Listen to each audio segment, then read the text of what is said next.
Aujourd'hui, on reparle d'Israël, mais des aspects religieux. C'est parti. C'est le podcast du pasteur. Bonjour à tous. Pour cet épisode 34, je suis le pasteur Tito Moutiébélé, votre hôte, et je vous souhaite la bienvenue dans ce podcast qui a pour mission d'apporter de la nuance et de la lumière dans ce monde sombre et gris. Alors, aujourd'hui, on continue l'épisode qu'on avait commencé la semaine passée sur Israël. J'ai décidé d'arrêter de faire des super méga longs épisodes, ça fatigue tout le monde et je pense que c'est mieux pour la régularité de la chaîne. Alors voilà, encore une fois, il y aura nos 3 rubriques de la semaine, les news du pasteur, Spotlight et le dossier du pasteur. On commence avec les news du pasteur.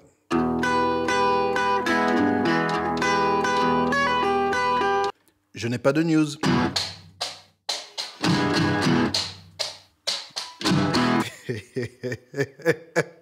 En fait, je crois que oui, j'ai une news. Voilà, j'enregistre avec un micro différent aujourd'hui. Le Blue Yeti, il est chouette. Il est vraiment chouette. J'avais hésité à l'acheter quand j'avais acheté mon micro, mais il est vraiment chouette. Il y a plein de trucs qu'on peut faire avec et tout. Et le son est vraiment sympa. Voilà. Hein? Blue Yeti, je recommande vivement. On sait faire de la musique, on sait faire... C'est vraiment bien, c'est bien. Voilà. Spotlight, la rubrique où j'essaie de mettre un peu de lumière sur un créateur, un influenceur chrétien. Aujourd'hui, j'aimerais parler de quelqu'un qui me tient vraiment, vraiment très fort à cœur, quelqu'un vraiment que j'ai à cœur, et c'est GML Music. C'est une page Instagram qui suit un jeune beatmaker qui est en fait mon neveu, Guy Martin, le fils de ma sœur. Il a un peu plus de 20 ans et c'est un beatmaker très talentueux. Allez le suivre sur Instagram. Il organise ses instruments en fait comme des voyages. Donc il emmène les gens dans des atmosphères de voyage et dans des pays par ses instruments. Alors suivez-le, il fait de la bonne musique. C'est vraiment un chouette type en plus. Et voilà, je suis hyper méga fier de lui. Voilà pour la rubrique Spotlight. C'est parti pour le dossier. Alors, on continue sur notre discussion sur Israël. La dernière fois, on a vraiment parlé du conflit israélo-palestinien, mais cette fois-ci, j'aimerais plus m'attarder sur des questions religieuses, et notamment par rapport à la religion juive et à Israël, en fait, et le pays d'Israël. J'ai essayé d'organiser tout ça de manière assez logique, mais j'ai du mal. C'est un podcast. Pour une fois, j'ai fait beaucoup de devoirs. Pour tout vous dire, en fait, j'ai lu, j'ai regardé plein de trucs. J'ai pas pris beaucoup de notes. Mais voilà, je me suis renseigné sur la chose. D'abord, j'aimerais apporter quelques toutes petites corrections par rapport à ma dernière vidéo. Quelques petites corrections de faits que j'ai appris entre-temps.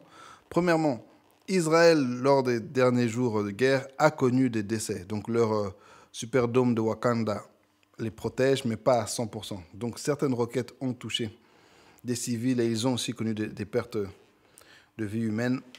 Et des enfants aussi sont décédés de ce côté-là. Deuxièmement, le Hamas, en fait, une des raisons pour lesquelles Israël attaque des cibles civiles, c'est parce que le Hamas lance leurs roquettes et puis ils vont se cacher derrière les civils et donc ils se servent en gros des gens comme boucliers humains. Si j'étais à la place d'Israël, est-ce que j'attaquerais quand même? Sans doute que non, mais je ne suis pas politicien, je suis pasteur. Et encore une fois, je suis vraiment d'avis qu'il faut protéger son peuple. Et je dirais même par tous les moyens, mais bon, soit... Je suis pasteur, je ne suis pas politique. Okay? Ne me mettez pas au pouvoir. Chacun son job. Ensuite, il y avait déjà des Juifs en Canaan. Je vais appeler le pays Canaan parce que j'aime pas le mot Palestine et terre d'Israël, et c'est déjà prendre un parti pris d'appeler ce pays terre d'Israël. On va donner le nom que la Bible donne à la base, c'est la terre de Canaan. Okay? Et donc, il y avait déjà des Juifs en Canaan. Après que Jérusalem a été détruite en 70, après la révolte des Zélotes en 120, dans ma tête, c'est comme si tout le monde était parti, mais en faisant quelques petites recherches et en réfléchissant un peu, d'abord, il y a toujours eu des Juifs, et puis les retours en masse de Juifs vers Canaan n'ont pas commencé en 1948, ni à la Deuxième Guerre mondiale. Ça a commencé déjà à l'époque des Ottomans. Déjà au XVIIe siècle, il y avait déjà des grands mouvements de retour en terre de Canaan. Donc, en fait, l'idée comme quoi les Juifs seraient arrivés en 1948 et auraient chassé les gens qui étaient là, elle est farfelue. Enfin, non. Dire que c'est tout ce qui s'est passé, c'est farfelu. Okay? Ensuite, un aspect qu'on néglige, c'est qu'il y a eu une extermination des Juifs dans certains pays. Quand je parle d'extermination, c'est du fait qu'il n'y en a plus du tout dans certains pays. Soit extermination, soit ils ont dû partir, notamment dans des pays d'Europe de l'Est et dans des pays arabes. Ça, c'est un point qu'on veut négliger, faire comme si ça ne s'est pas passé. Ça s'est passé. Et autre chose, par rapport à la composition ethnique d'Israël, j'avais dit que les Arabes faisaient 10% de la population, mais des recherches que j'ai pu trouver, en réalité, non. Il y a 20% de la population qui est arabe en Israël. D'ailleurs, il y a 17% de musulmans en Israël, 2% de chrétiens. Okay, donc, il y a quand même une grosse masse d'Arabes en Israël. Et une autre correction encore, enfin, c'est pas une correction, mais c'est un truc que j'ai découvert, il y a des chrétiens palestiniens. Okay, donc, c'est une situation qui est très nuancée, il y a beaucoup de réalités qu'il est important de rechercher et de découvrir. C'est des choses qu'on ne va pas dire dans les médias.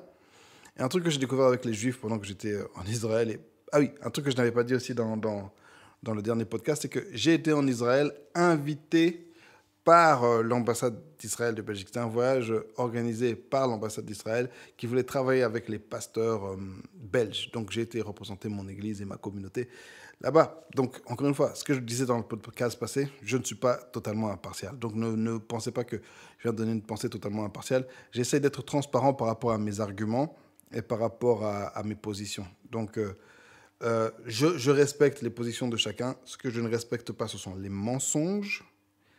Je ne respecte pas la fausse moralité. Tu tues des gens d'un côté, mais tu viens pleurer parce qu'on tue d'autres personnes. Non. Ça, c'est des choses que je ne respecte pas. Et les faux arguments, les fallacies d'arguments, c'est des choses que je ne respecte pas. Voilà.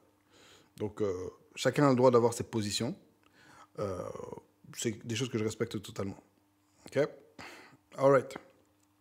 Par rapport à la religion, il y a un aspect religieux de la religion juive qui est très important. J'en ai pas parlé la dernière fois parce que voilà, c'était en rapport avec ce que je voulais dire, mais je trouve que c'est intéressant d'en parler maintenant. Un des points très importants par rapport à la religion juive, c'est que c'est une religion non prosélyte. Okay? C'est une religion qui ne cherche pas à évangéliser. C'est une religion qui ne cherche pas, dans laquelle on ne cherche pas à faire de nouveaux adeptes.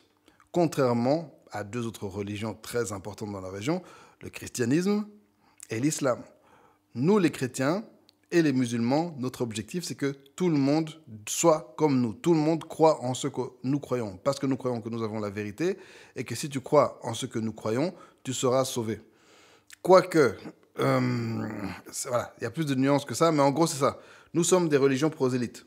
Ce qui a deux conséquences majeures, en fait, sur la manière dont les Juifs se comportent et la manière dont les Juifs se comportent, dont les Israéliens se comportent. Okay? Deux conséquences. Premièrement, en tant que prosélytes, nous devons d'évangéliser. C'est un devoir de notre religion de faire en sorte que les gens viennent à nous. Donc, on va aller vers les gens. On va s'étendre. On va communiquer. On va essayer d'entrer dans d'autres communautés. On va essayer de faire la pub de notre religion. L'autre conséquence, c'est qu'à cause de notre prosélytisme, parce qu'on veut que les gens viennent dans notre team, on veut plaire, nous les chrétiens et les musulmans, on veut plaire aux gens qui ne sont pas de notre religion. On veut essayer de promouvoir les aspects positifs de notre religion et de cacher les aspects négatifs. Et je suis totalement... encore une fois, c'est vraiment ce que je fais. Les aspects plus négatifs, on va essayer de les cacher. Quand je parle d'aspects négatifs, par exemple, par rapport au christianisme, c'est pas le fait que la vie est difficile. Quoique, certains vont promouvoir carrément un christianisme hyper positif où, t'inquiète pas, tout ira bien. Non. Moi, par exemple, c'est pas ça que je promeus. Mais parfois, certaines questions plus complexes. Encore une fois, par exemple, la position des chrétiens face aux LGBT. Les chrétiens face à l'argent. Les dîmes, les offrandes, etc. c'est des trucs qu'on ne va pas spécialement dire, ou bien certaines questions plus controversées, certains passages de l'Ancien Testament, etc., on va les laisser pour plus tard, ou bien certains aspects plus compliqués, on va les laisser pour plus tard, on ne va pas en faire la promotion, on va promouvoir l'amour, on va promouvoir le salut, on va promouvoir de bonnes choses. C'est pas du mensonge, c'est juste comme ça que les êtres humains sont. Tu vas pas arriver à dire quelque chose de négatif en espérant que la personne vienne. Tu veux convaincre la personne par quelque chose de positif. Ce qui fait que tu vas voir des chrétiens ou des musulmans ouvrir des hôpitaux pour promouvoir la foi chrétienne, ou bien simplement pour faire du bien, parce que on a cet aspect prosélyte où on veut aller vers les autres pour les aider, mais toujours en ayant le badge de notre religion. Des hôpitaux chrétiens, des hôpitaux musulmans. Je ne sais pas si vous avez déjà vu un hôpital juif. Et pourtant, ce n'est pas comme si Israël ou même les communautés juives de partout ne sponsorisent pas ce genre de choses. Ils vont plutôt, en fait, promouvoir leur pays plutôt que leur religion. Je ne sais pas si vous réalisez à quel point ça change tout. Les Juifs et Israël n'est pas en train d'essayer de faire une campagne de promotion. Si, le pays essaie de faire une campagne de promotion. Mais par rapport à la religion, il y a moins ce désir de plaire qui, chez nous, les chrétiens et chez les musulmans, on a très fort ce désir de plaire, on a très fort ce désir d'aller vers les autres à cause de ça. Ils n'ont pas du tout ça, donc ça change totalement leur manière de voir le monde. Eux, ils veulent rester entre eux. Et si tu veux devenir juif, ça va prendre des années, c'est un long processus. Ils n'ont pas vraiment intérêt, envie en fait que tu deviennes juif. Ça change tout. Ils sont pas là en train de faire une campagne pour plaire. Ils sont pas. J'arrive pas à articuler vraiment ça, mais je sais pas si vous réalisez que ce petit point fait toute la différence. Par exemple, vous allez souvent entendre les musulmans dire que l'islam est une religion d'amour. L'islam est une religion de paix. Surtout quand il y a des attentats terroristes. Non, nous ne sommes pas d'accord. L'islam est une religion d'amour. L'islam est une religion de paix. Les chrétiens, Dieu est amour, Dieu t'aime, Jésus t'aime. Hein, on fait des t-shirts, on fait des chapeaux, on fait des campagnes publicitaires. Vous n'avez jamais entendu dire que le judaïsme est une religion d'amour. Hein? Pourtant, c'est vrai, mais ils n'en parlent pas parce que ça ne fait pas partie du langage de leur religion, ça ne fait pas partie des codes et des obligations de leur religion. Donc, ils sont beaucoup moins positifs. Prosélytes, ça change absolument tout. Et ce qui fait que c'est un peuple qui n'essaye pas qui n'essaye pas de communiquer. Aussi parce qu'au travers des siècles, on a souvent essayé de les tuer. Ils ont pris l'habitude de se cacher et faire les choses très discrètement. Donc, ils sont extra nuls en communication. Ayant travaillé avec l'ambassade d'Israël, et là, je fais une petite pique à quelqu'un qui se reconnaîtra, ils sont assez nuls en communication. C'est pas la force de ce pays, c'est pas la force de ce peuple, c'est pas la force de cette communauté. Leur force, c'est se cacher, en fait. Et ça change tout. Donc, c'est important de savoir ça. Parce que quand vous voyez tous des hashtags Free Palestine, Free ceci, Free cela, faites ceci, faites cela, les autres, de leur côté, ne le font pas parce qu'ils ne sont pas dans ce délire, en fait. Ils ne sont vraiment pas dans ce délire. Je ne suis pas en train de dire que c'est bien, que c'est mal. Je suis juste en train d'expliquer quelque chose. OK?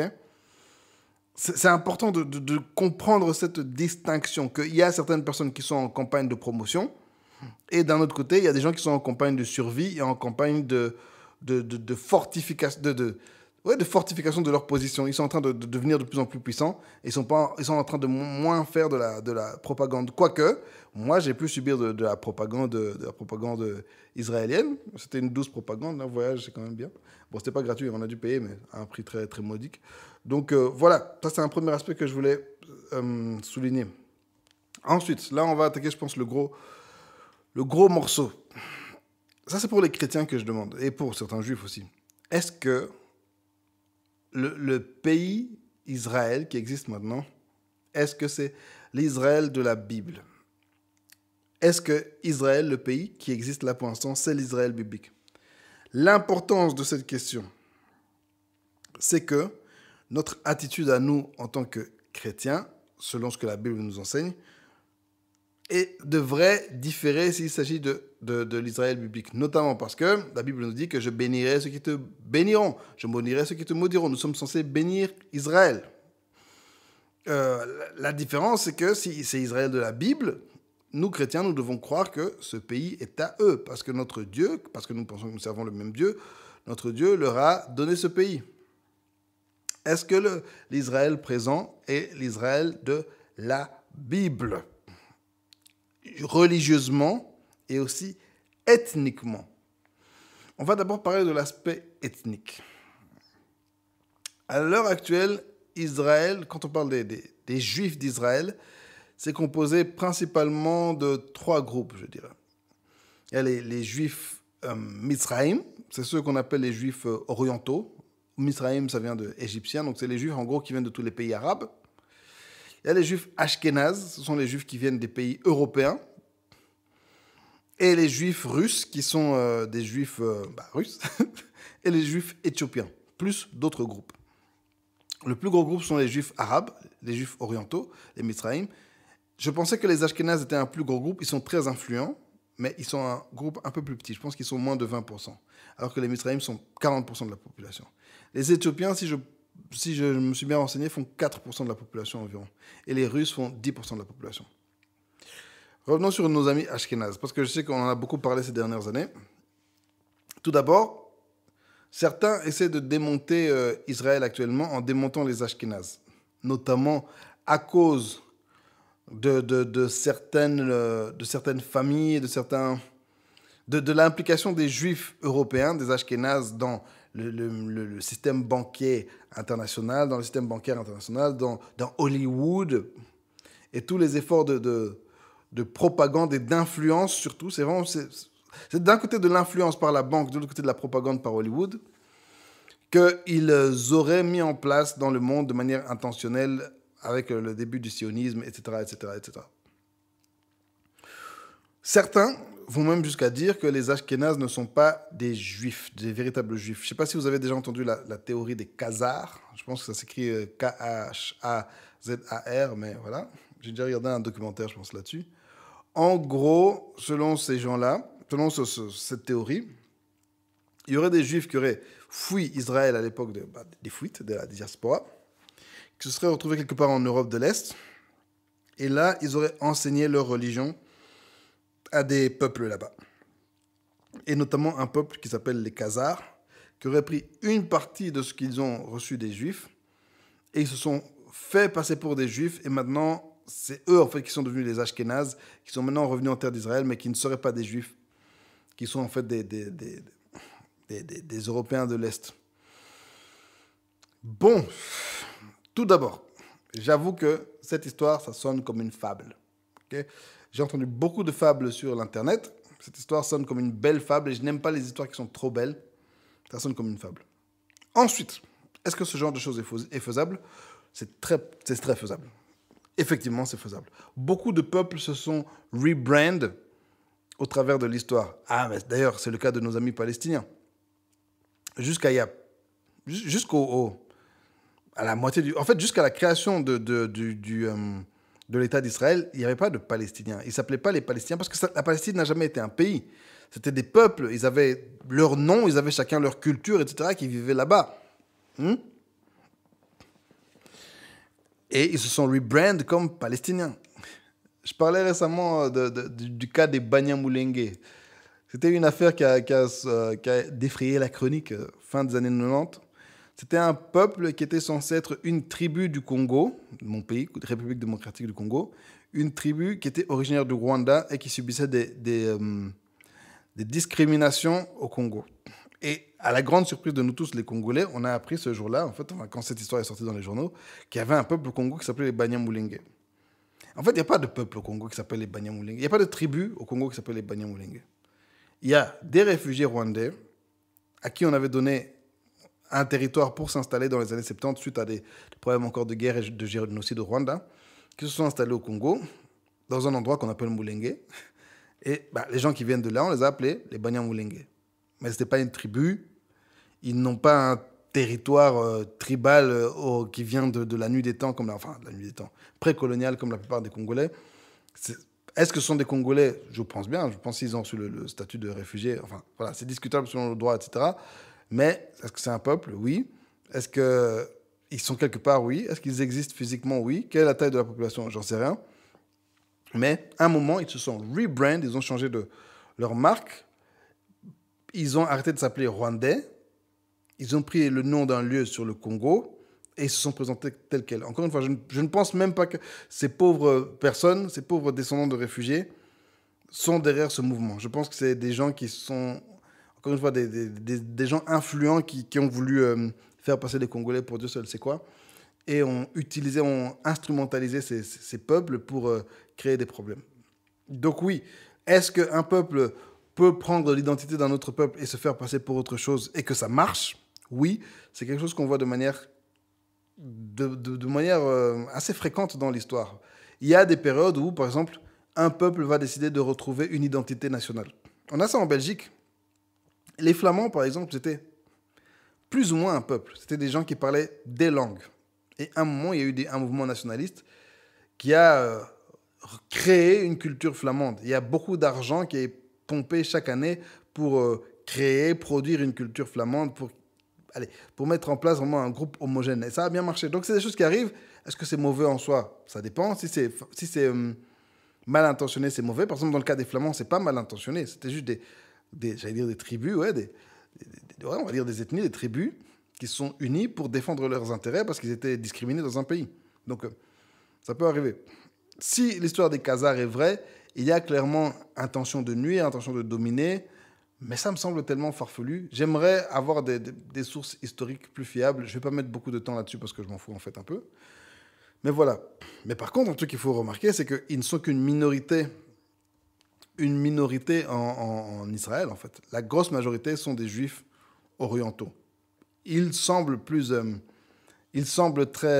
influents, notamment avec des familles telles que les Rothschild, etc., qui ont beaucoup d'argent, etc. Donc, c'est un truc à prendre en compte quand même, mais ça m'a l'air très farfelu.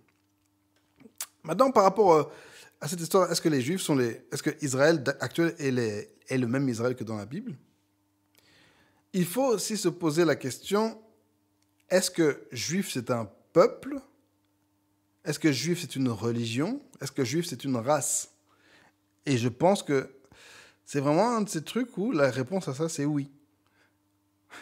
Maintenant, il faudrait voir comment eux-mêmes se définissent. Je parle du point de vue légal, par rapport à l'identité juive qui serait revendicable en Israël. Ce que je sais, c'est que pour avoir le droit de retourner en Israël, si tu es de religion juive, ça te permet de retourner en Israël. Si tu es d'ethnie juive, tu dois apporter des documents par rapport à tes parents et à tes grands-parents. Donc, prouver que tes parents, tes grands-parents étaient juifs. Si toi, tu es un juif ethnique mais non religieux, tu n'as pas fait tous les trucs dans les synagogues, etc. Donc, en fait, juif, c'est à la fois une nationalité, c'est à la fois un peuple, c'est à la fois une religion. En réalité, la Bible parle plutôt de descendance. L'aspect qui est important dans la Bible, c'est la descendance. Qui sont vos ancêtres? Et ça, à l'heure actuelle, par rapport à la formation du peuple juif qui a eu lieu il y a plus de 4000 ans, avoir des gènes juifs, c'est pas très compliqué. Hein. Donc, encore une fois, surtout à partir du moment où ils ne sont pas prosélytes, comme nous les chrétiens qui allons partout. Tu veux être chrétien? Allez, dis je crois en Jésus, plonge-toi dans de l'eau et tu es chrétien. À partir du moment où être juif demande quand même, c'est quelque chose de quand même compliqué, qui demande beaucoup d'efforts et toutes des pratiques, etc.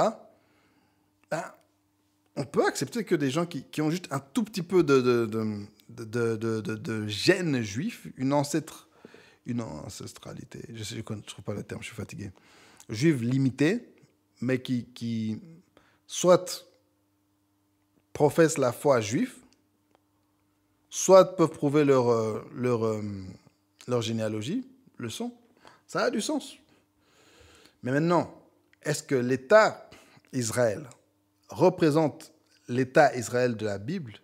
Clairement non. Ça, je pense qu'il doit y avoir que des sionistes fanatiques qui vont dire ça, mais non, l'État d'Israël de maintenant, c'est pas l'Israël de la Bible. Mais de la même manière dont l'Israël de l'époque de Jésus n'est pas l'Israël de l'époque de David. Je dirais même que l'Israël de l'époque du petit-fils de David, Roboam, une fois que ça a été divisé, c'était pas l'Israël de l'époque de David. Donc en ça, je sais pas, en fait la question c'est, est-ce que nous chrétiens par exemple, notamment, parce que c'est surtout à nous que ça s'applique, les autres ont moins cette obligation religieuse et par rapport à Dieu de de soutenir Israël, mais est-ce que nous, chrétiens, devons soutenir cet État actuel? Je vais donner ma réponse maintenant, ok? Et on va continuer à avancer. Ma réponse, c'est que oui, mais non. Premièrement, quand je dis oui, c'est que il y a un antisémitisme ambiant. Franchement, faut dire les termes. Il y a un antisémitisme ambiant. Quand tu vois la théorie des Khazars, une des raisons pour lesquelles je repousse cette théorie, c'est que, ok, vous allez repousser ce peuple, mais tu sens que derrière, les gens ont envie de repousser tous les juifs. Parce que dans les juifs, il y a des juifs éthiopiens, il y a des juifs noirs. Alors, ok, d'accord. Imaginons qu'il y a 10% de juifs qui sont pas de vrais juifs. Ok, mais les autres alors? Mais tu sens que les gens, ils ont envie de montrer cet antisémitisme. En tant que noir, c'est quelque chose que je ressens très fort parce que c'est la même chose avec le racisme. Les gens vont essayer de dire, oui, mais j'ai des amis noirs, mais ils vont toujours arriver avec un mais. Où tu sens qu'ils ont envie de nous discriminer. Tu sens qu'ils ont envie de ramener des clichés. Même en tant que chrétien, tu le sens aussi. Non, mais les religions. Les gens sont en train de parler des religions. Et puis petit à petit, tu vois qu'ils éliminent tout le monde. Et non, c'est seulement nous, chrétiens, qu'on veut viser. Sur Twitter, sur les réseaux, c'est toujours nous, chrétiens. On ne tue pas grand monde, nous, les chrétiens, ici dans le monde. Mais c'est toujours nous qu'on veut viser. Non, mais les religions. Les gens, par exemple, qui ont quitté la foi chrétienne pour aller vers le culte des ancêtres, vont souvent s'attaquer au christianisme. Oh non, les religions. Non, allez toucher à l'islam. Ils ne vont pas toucher à l'islam. Ils vont toucher à nous. Ils ne vont pas toucher aux bouddhistes qui persécutent des gens dans d'autres pays dans le monde. Ah oui, parce que les bouddhistes, ils persécutent aussi des gens. Il ne faut jamais oublier qu'il y a eu des moines bouddhistes. Hein. Oui, le bouddhisme, religion de paix. Oui, intérieur, machin. Allez, calmez-vous un peu. OK? Et donc, tu sens ce petit relent d'antisémitisme. Et nous, chrétiens, on doit enlever ça de notre système. Que ce soit par rapport aux juifs, que ce soit par rapport à tous les peuples, en fait. On doit être des gens non discriminants. L'idée d'exterminer un peuple et de discriminer un peuple, c'est quelque chose qui doit sortir de notre système. Que ce soit par rapport aux juifs, que ce soit par rapport aux gays. On en parlera dans le prochain épisode, normalement. Hein? C'est quelque chose, c'est ça. Une gangrène qu'on doit sortir de notre système. L'envie de discriminer, l'envie de mettre des gens à part et de leur faire du mal, les traiter différemment. C'est quelque chose qu'on doit sortir de notre système. Et que ce soit à l'égard d'Israël, que ce soit par rapport aux musulmans, que ce soit par rapport... On doit sortir ce truc de nous, en fait. Est-ce qu'on doit supporter tout ce que fait l'État d'Israël? Non. Que ce soit l'État d'Israël de maintenant, l'État d'Israël d'avant, on ne doit pas supporter tout ce qu'ils auraient fait. Ils font des bêtises, on ne doit pas les soutenir.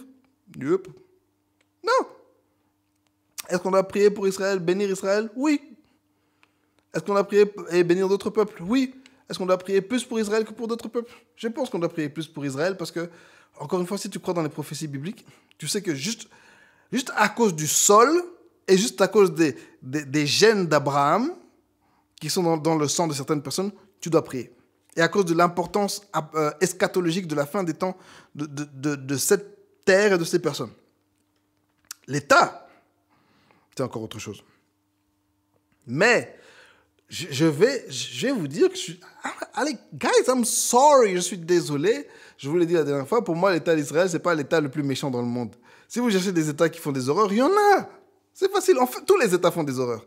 Mais cette idée, je sais pas, je trouve ça bizarre, je trouve ça faible, très faible intellectuellement. Non, mais ils font sortir des gens de leur maison. La Belgique fait sortir des gens de leur maison, mes amis. Ici, en Belgique même. Je sais pas, de quoi on parle? En fait, j'avoue que moi, chaque fois qu'on vient me parler d'un monde bisounours, là, c'est le criminologue qui parle et le pasteur aussi qui parle. Je suis là, mais est-ce qu'on vit dans le même monde ou pas? Est-ce que les gens regardent les infos? Est-ce que les gens lisent? Non, mais ils sont méchants. Oui, ouais, ils sont méchants. Et tout le monde est méchant. Qui est gentil? Que ces gentils viennent me parler, je les attends. I don't know, c'est juste très bizarre. Mais je crois, oui, est-ce qu'on peut... should we hold Israel accountable? Est-ce qu'on devrait demander à Israël de rendre des comptes pour leurs actions? Oui, clairement. Est-ce qu'on doit demander à Israël de rendre plus de comptes pour leurs actions? Je regardais une vidéo récemment, c'était à l'Union, comment ça s'appelle l'histoire là? Le Kumbaya Power of Friendship Association là, des pays du monde. Comment ça s'appelle? Nations Unies, voilà. Nations Unies. Désolé, c'était juste parti. Et ils avaient fait toute une commission pour accuser Israël. Et tu vois, les pays qui sont là, oui, Arabie Saoudite, quoi? Allez, Arabie Saoudite, Arrêtez, pas vous, vous êtes des monstres. Pourquoi vous parlez des droits de l'homme? Pourquoi vous parlez des droits de l'homme? Vous êtes fous, quoi. C'est quoi ce cirque? C'est quoi ce cirque? C'est comme quand vous voyez Bill Clinton, le président américain, par exemple. Maintenant, il est là comme un vieux papy tout gentil et tout. Vous savez, Bill, on te connaît. C'est pas grave, Bill, on te connaît. On sait comment tu étais, que c'est des choses que tu as fait en privé, mais aussi du point de vue international. Qu'est-ce qui se passe dans ce monde, en fait? Il y a parfois des trucs qui me dépassent totalement. Donc maintenant, un point très intéressant à relever, c'est que il y a une partie des Juifs ultra-orthodoxes qui sont contre l'État d'Israël, qui sont contre l'existence de l'État d'Israël et qui disent que l'État d'Israël n'a pas de légitimité. Ok, j'ai dû faire des recherches par rapport à ça parce que j'avais beaucoup de clichés et que pour moi, tous les Juifs qui s'habillaient en noir, c'était les mêmes, etc. Ok, je vous explique ce que j'ai pu découvrir. Premièrement, le terme ultra-orthodoxe, par les Juifs lui-même, n'est pas très fort utilisé. C'est un terme qui va être utilisé par les étrangers. Les Juifs vont appeler ces Juifs-là les Haredim. Haredim, ça veut dire les craignants Dieu, ceux qui craignent Dieu. Et en fait, les Haredim, ce n'est pas un groupe homogène. C'est une série de groupes, une série de tendances, une série de croyances de Juifs. Okay? Il y a certains qu'on connaît assez bien, ceux qu'on trouve notamment en Amérique, ou bien envers ce qu'on appelle les Hassidiques. Les Hassidiques, c'est un groupe de Juifs. Bon, encore une fois, c'est les Juifs en noir avec les chapeaux, Rabbi Jacob. Eux, en fait, ils sont très fort focalisés sur la joie et sur la prière et sur le mysticisme. C'est des Juifs qui dansent beaucoup, qui fêtent beaucoup, qui célèbrent beaucoup, malgré leur apparence. Ils sont très joyeux. Ok? Ensuite, il y a d'autres groupes qui sont plus focalisés sur la lecture de la parole, sur l'enseignement de la parole. Ils focalisent leur vie simplement sur l'étude de la parole. Il y a toutes sortes de groupes, en fait. C'est plusieurs groupes, c'est Haredim. Et parmi ces groupes, certains sont pro-État Israël, d'autres sont anti-État Israël, certains sont un peu neutres par rapport à l'État d'Israël. Ils sont quand même une grosse partie de la population, je pense, et c'est en train de monter, je pense que c'est 20%, quelque chose comme ça. On les retrouve surtout en fait en dehors de l'État, mais il y en a aussi beaucoup dans l'État d'Israël. Donc c'est une population assez diverse. Donc il ne faut pas penser que c'est un monolithe, encore une fois. Vous voyez un juif habillé en noir, ah ouais, lui il est anti-Israël. Non, c'est différents groupes. Mais aussi, il y a un groupe très spécifique qui s'appelle le Naturei Karta. Les Naturei Karta, eux carrément, ils sont vraiment... Eux, on peut vraiment les appeler ultra-orthodoxes. Déjà, un truc qu'il faut remarquer, c'est qu'ils ne sont pas beaucoup. Ils sont juste 5000 environ. Et eux, carrément, ils ne parlent quasiment pas aux autres juifs, parce que pour eux, les autres juifs sont des hérétiques. Ils sont vraiment contre l'État d'Israël. Ils manifestent contre l'État d'Israël. Si vous voyez des vidéos sur YouTube avec des juifs, vous allez voir des vidéos de genre juifs anti-Israël, des juifs croyants qui participent avec nous contre Israël. C'est les Naturei Karta. Ils ne sont pas beaucoup, mais un petit groupe extrémiste qui fait beaucoup de bruit.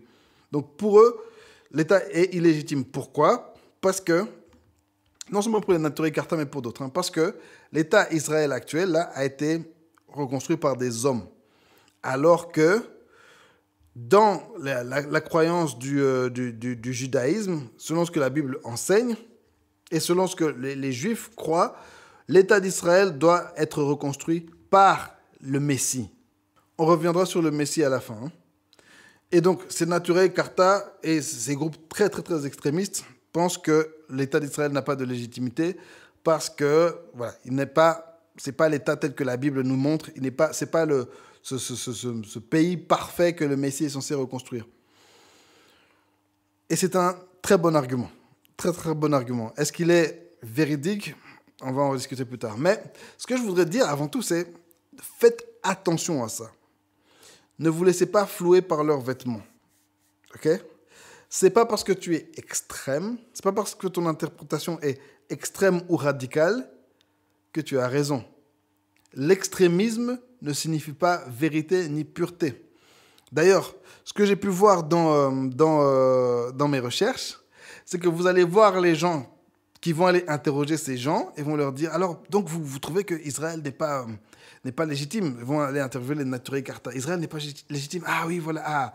Oui, mais ces gens-là ne vont pas vous dire la position des Naturei Karta par rapport aux femmes. Que dans ces groupes extrémistes, les femmes doivent rester à la maison, ne peuvent pas étudier, dans certains de ces groupes du moins. Vous voyez, donc c'est toujours cet aspect où prendre un truc, oui, eux sont avec nous, ils sont pour ceci. Oui, mais ces gens que vous dites qui sont pour cela sont en fait un peu des crapules. Donc, faisons attention à ne pas soutenir des crapules parce qu'ils sont d'accord avec nous sur certains sujets. Ça, c'est un message que je dis beaucoup aux chrétiens. En fait, faisons attention à qui on s'associe. Par exemple, toute la question de Trump, ça a été compliqué. Hein, s'associer à des gens foireux parce que ils sont d'accord avec nous, ils sont contre l'avortement, mais ils sont aussi pour la traite négrière. Donc voilà, faut faire gaffe. Faut faire gaffe à qui on s'associe. Donc, ces groupes extrêmes relèvent un point très intéressant par rapport à l'État d'Israël. Effectivement, je pense que, encore une fois, à part les sionistes extrémistes, personne ne pense que l'État actuel d'Israël, là, c'est ça l'Israël que... Non, l'Israël qui doit venir. J'ai dit que je pense que personne... Non. Il y a aussi beaucoup de chrétiens, d'évangéliques américains, notamment très extrémistes, qui doivent penser ça, mais il doit y avoir un petit tas de gens, c'est vrai. Mais si vous m'écoutez, faites attention, mélangez pas tout. Okay, mélangez pas tout. On croit dans les prophéties, on croit dans la promesse, mais il faut savoir ce qui est quoi et ce qui n'est pas quoi. Et cet État d'Israël actuellement, c'est pas ça l'État d'Israël des promesses. Mais personnellement, voilà, si je dois vous donner mon opinion, c'est que je pense que ce qui se passe maintenant participe aux promesses. Je crois que ça fait partie du processus des promesses. Ça, c'est mon opinion personnelle si je dois vous la donner. Un petit point que j'aimerais relever avant de parler du Messie, qui sera notre point final, c'est par rapport aux Palestiniens. Qui sont les Palestiniens? C'est des gens. En gros, c'est ce qu'on a pu voir encore une fois dans la Bible, c'est quand il y a des déplacements de population, il y a juste des gens qui sont là. C'est des personnes qui vivent là, en fait. C'est des personnes qui vivaient là, d'origines diverses. Comme je vous ai dit, il y a des chrétiens palestiniens. Mais une des raisons pour lesquelles nous, les chrétiens, on a du mal avec le mot palestinien, c'est que ça vient de la Bible. On trouve ça à l'époque de Jésus.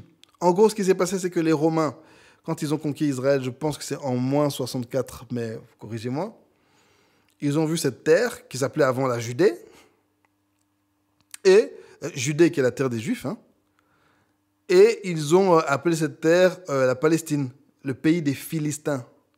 Donc pour moi, en tant que chrétien, quand quelqu'un se définit comme un Philistin, j'ai du mal à me mettre avec. J'ai vraiment du mal à soutenir les réclamations de quelqu'un qui se dit d'être du peuple de Goliath. Mais encore une fois, je vais vous dire un truc. Et là, je vais être extrême. Certains vont peut-être couper leur podcast là. Si quelqu'un se dit satanique, si quelqu'un se dit qu'il est un adorateur de Satan, mais qu'il me demande de l'eau, je vais lui donner de l'eau. C'est ça être un chrétien. Si je trouve un chrétien en train d'essayer de poignarder un sataniste, je vais désarmer le chrétien. À moins que ce soit de la légitime défense. Non, mais vous voyez ce que je veux dire? Être un chrétien, c'est pas soutenir les gens avec qui je suis d'accord. Être un chrétien, c'est aimer mes ennemis, bénir ceux qui nous maudissent, prier pour ceux qui nous haïssent. C'est ça où nous, les chrétiens, souvent, on se prend la tête dans des débats politiques et idéologiques et on entre dedans tête baissée sans faire attention. Un truc que j'ai compris, c'est que un truc que les chrétiens doivent faire, une action que les chrétiens doivent faire, un processus que les chrétiens doivent commencer à faire, c'est reprendre les débats entre nos mains. C'est ce que je fais avec ce podcast. Je reprends les débats entre les mains chrétiennes et je repose les questions. Parce que souvent, les questions qu'on nous pose sont déjà fallacieuses à la base. On te pose une question dont une des prémices de la question est déjà fausse. Oui, mais est-ce que les Israéliens ont le droit de chasser les Palestiniens? Non, cette question, désolé. Est-ce que toi, tu as le droit de me chasser? Est-ce que les Belges avaient le droit de chasser les Congolais? Vous voyez, calmons-nous, revenons à la base. Vous ne venez pas avec des questions pleines d'émotions et pleines d'idéologies masquées pour essayer de me faire dire des choses que je ne crois pas. On doit se calmer, reprendre les questions, reprendre les problématiques entre nos mains et recommencer à avoir de nouvelles discussions beaucoup moins passionnées. Beaucoup moins passionnées. Et faire attention aux crapules infâmes avec qui on veut s'associer parce qu'on partage quelques points d'idéologie. Parce qu'ils détestent les mêmes personnes que nous détestons. Parce que déjà, à la base, on est chrétien, on est censé détester personne. Donc si tu vois que tu t'associes avec des gens parce que, ceux-là, ils sont méchants, alors, allons ensemble, c'est que je crois que tu as déjà un petit problème de base. Voilà. Par rapport au Messie, on va terminer avec la question du Messie. Les Juifs, et là j'ai tiré ça d'un site juif, hein, les traditions juives affirment 5 faits par rapport au Messie, 5 croyances par rapport au Messie. Je pense que c'est 5 croyances sur lesquelles tous les Juifs sont d'accord, je pense. Je ne suis pas juif, donc voilà, je les tire d'un site officiel. 5 faits par rapport au Messie. Premièrement, il sera un descendant de David, du roi David. Deuxièmement, il va gagner une souveraineté sur le pays d'Israël. Troisièmement, il va réunir les Juifs des 4 coins de la terre. Quatrièmement, il va ramener les Juifs à une observation totale de la loi. Et cinquièmement, il va amener la paix dans le monde. Et là, vous pouvez voir pourquoi, pour certains, bon, pour la plupart des Juifs, j'insiste pour la plupart, pas pour tous, Jésus de Nazareth, qui a vécu il y a 2000 ans, n'est pas le Messie. Et deuxièmement, pourquoi l'État d'Israël n'est pas le véritable Israël tel que la Bible l'annonce. On va commencer par nos amis juifs. Par rapport à l'État d'Israël. Parce que selon ces croyances, et je pense que nous, les chrétiens, croyons plus ou moins à ça, mais l'ordre temporel est différent. Nous, on pense que le Messie est venu une première fois et qu'il va revenir encore pour accomplir tout cela. Premièrement, l'État d'Israël, là, n'est pas un État qui a été rassemblé par le Messie. Deuxièmement, il n'y a pas cette observation de la Torah. Ah oui, un truc aussi, c'est que une raison pour laquelle les fameux Haredim ne croient pas dans cet État d'Israël, c'est que l'État d'Israël est un État laïque. Ce n'est pas un État religieux, c'est un État laïque. Et la plupart des Juifs sont des Juifs laïques qui ont une observation de la Torah et des faits très culturels. Ce n'est pas un État religieux. Et c'est pour ça que les Haredim ne sont pas pour cet État, parce que c'est un État qui proclame une liberté de religion et un respect des religions. Il y a un ordre des religions bien établi là-bas et un équilibre que l'État israélien ne veut pas bousculer, notamment par rapport au temple. Ce qui se passe pour l'instant, c'est que le temple, enfin toute l'esplanade du temple, ce qui se passe dessus est divisé. Je sais que la mosquée Al-Aqsa qui se trouve sur l'esplanade du temple, elle est gérée par une organisation jordanienne, je pense. CAF. J'ai oublié. C'est toujours bizarre d'oublier. Et à cause de ça, les Juifs n'ont pas le droit d'aller là-bas. Seuls les musulmans peuvent entrer dans cette zone. Mais la garde autour de cette esplanade est assurée par l'État d'Israël. Et ce sont les Juifs qui vont prier au mur des lamentations. C'est très confus comme ça. Et l'État d'Israël protège cet équilibre. Mais les troubles qui ont causé ce qui s'est passé ces derniers jours, c'est notamment parce qu'il y a des gens qui étaient sur la mosquée et qui ont commencé à jeter des pierres. Alors, l'État d'Israël, qui assure la sécurité, a dû intervenir parce que c'est leur rôle. Et que pour les Juifs orthodoxes, ultra-orthodoxes même je dirais, ils aimeraient pouvoir récupérer leur esplanade et leur temple. Donc, en ça, les Haredim, en tant que chrétien, je les comprends. Je les comprends. Mais j'avoue que je comprends aussi l'État d'Israël. Hein. Mais clairement, cet État-là, ce n'est pas l'Israël biblique. Et que personne ne vous montre. Ce qui se passe là, ce n'est pas l'Israël biblique. Est-ce que ça participe aux prophéties bibliques? Je le pense sincèrement. Mais encore une fois, c'est une question d'interprétation, une question de conviction. C'est ma conviction que ce qui est en train de se passer participe aux prophéties bibliques, notamment parce que le timing est trop parfait. Et que ça correspond à toutes sortes de choses. Ensuite, qu'il va amener la paix dans le monde. L'État d'Israël n'est pas en train d'amener la paix dans le monde. Mais encore une fois, si vous connaissez un peu les prophéties, avant la paix, il y aura d'abord une grande guerre. Même des grandes guerres, il y aura de grands troubles et de grands problèmes. Donc, voilà. En ça, l'interprétation chrétienne qui place ces événements dans une série une succession d'événements a beaucoup de sens. Je ne dis pas que c'est la bonne. Hein, mais... Et puis, quand je dis l'interprétation chrétienne, il y a beaucoup d'interprétations chrétiennes aussi. Donc, voilà, c'est intéressant à voir. Par rapport à l'histoire du Messie, une question qui est très intéressante. Et par rapport aussi à l'ethnie et au peuple qui se trouve là-bas en Canaan, dans cette terre. Mais quand vous lisez la Bible, Actes des Apôtres, les Épîtres et tout, il y avait beaucoup de Juifs qui sont devenus chrétiens. Mais qu'est-ce qui s'est passé? Ce que Pierre nous enseigne, ce dont Pierre parle, ce dont Luc parle, ce dont Paul parle, tous ces Juifs qui venaient à Christ, qu'est-ce qui s'est passé? Plusieurs choses. Premièrement, il s'est passé 2000 ans. Donc, des gens qui s'identifiaient comme juifs il y a 2000 ans, certains sont devenus simplement des chrétiens. On les considère maintenant comme des arabes chrétiens. Ok? Ensuite, justement, ce qui a causé notamment cette dissolution, c'est qu'il s'est passé plusieurs choses. Premièrement, l'Église, à un moment, a tenu une position radicale qui disait en gros aux Juifs, si vous devenez chrétien, vous devez abandonner votre judaïsme. Et donc, il y a eu une séparation qui fait que certains sont devenus full chrétiens, d'autres sont restés full juifs. Et tu ne pouvais plus vraiment être juif chrétien. Le mouvement des juifs messianiques actuel est très récent. Parce que pendant des siècles, l'Église catholique, notamment, a été à des périodes assez antisémites. Mais ce n'est pas seulement une question d'antisémitisme, c'est aussi par rapport à la religion. C'était, vous devez être chrétien et pas juif, et pas être dans le judaïsme. Donc, ça a causé cette séparation. Ensuite, ah Seigneur, mon Dieu, cette histoire. Donc, beaucoup de Juifs commençaient à reconnaître Jésus de Nazareth, Yeshua, dont certains rabbins, certains maîtres, etc.